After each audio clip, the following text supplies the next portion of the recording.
Watching Night TV International, this is Dream Tamer welcoming you into this new episode of Arab Affairs Show.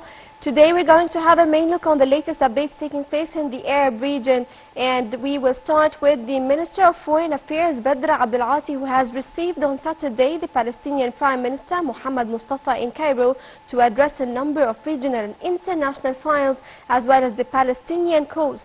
Following the meeting, Abdel Ati and Mustafa held a joint press conference where the foreign minister stated that they discussed the reconstruction of Gaza that will be tackled in the upcoming emergency meeting of the Arab League. For his part, Palestinian Prime Minister stressed there are intensive preparations for Arab League emergency summit on Gaza, expressing appreciation for Egypt to host the emergency meeting and weighing its support for Palestinians.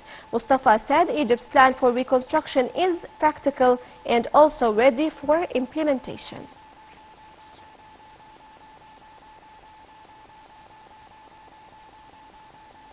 Moving to the Palestinian cause, as Hamas said on Saturday that it rejected Israel's formulation of extending the first phase of the ceasefire in Gaza.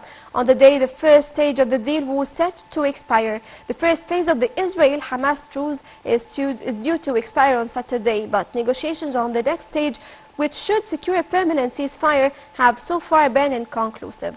More details in the next report.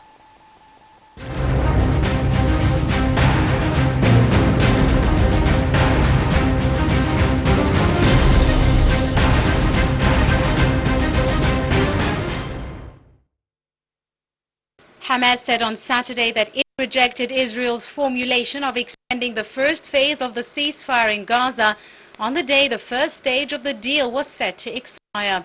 The first phase of the Israel-Hamas truce is due to expire Saturday, but negotiations on the next stage, which should secure a permanent ceasefire, have so far been inconclusive. The ceasefire took effect on January the 19th after more than 15 months of war sparked on October the 7th, 2023, the deadliest in the country's history.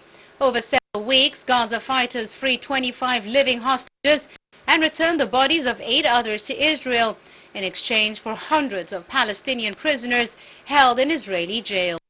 The second phase of the fragile truce, which was brokered by Egypt, Qatar and the United States after months of grueling negotiations, should begin on Sunday and should secure the release of dozens of hostages still in Gaza.